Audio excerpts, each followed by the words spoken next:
Ассаламағалейкум ағайын. Көбімізді мазалайтын мынандай сұрақ. Көп адамда Қазақстанда қазір кредит бар. Енді просрочка шыққан кезде, кредитті төлемеген кезде не болады? Енді қараңыздар. Егер де сіз кредитті төлемеген жағдайда 30 күнге дейін банк сізге хабарласу керек, берешегіңіз бар екенін, және оны төлемеу қандай салдарға алып келетінін түсіндіріп, сізге хабарлама жіберу керек, арыздар жазу керек. Енді қараңыз. Енді сіз 90 күн бойы төлемесеңіз, онда үзбей төлемеу керек. Онда ол коллекторлық компанияға бере алады. Және де кредит тұтынушылық мақсатта болатын болса, онда бүкіл пайыздар, өсімпұлдар тоқтайды.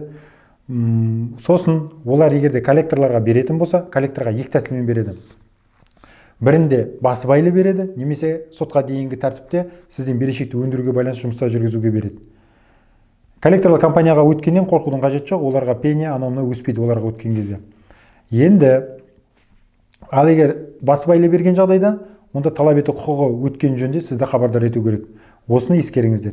Банк қалай болған күнде де сізді коллекторлық компанияға берсін, немесе басыбайлы сізден қарызды талап ету құқығын берген жағдайда хабардар етуге міндетті. Алдында коллекторлық компанияға беретін кезде хабарласады, бергеннен кейін 30 күннің ішінде хабардар етеді.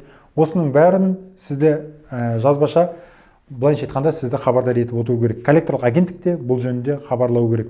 Коллекторлық агенттік өзінің талап ету құқығын алғанын, оны растайтын құжаттардың бәрін сізге мәлімдеп көрсету керек. Осыдан кейін олар сіздерге хабарласып, телефонмен былайша айтқанда берешекті өндіруге байланысты жұмыстар жүргізеді.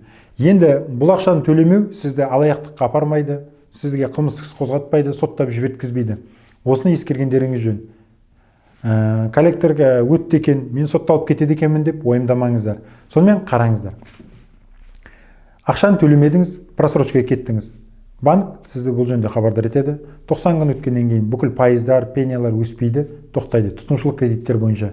Одан кейін банкты 90 күн өткеннен кейін үзбей төлем жасамағаннан кейін сотқа беруге, коллекторлық компанияға беруге, коллекторлық компанияға сізден талап ету құқықтарын кредит бойынша берешекті өтеуді сатып жібереді.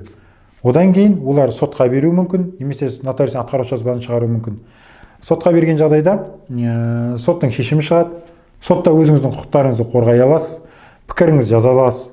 Атқарушы жазба шығып кететін болса, оның күшін жойдыруға болады. Егер тиімді болса, тиімсіз болса, жойдырудың қажеті жоқ, сонымен өндіре бересіздер.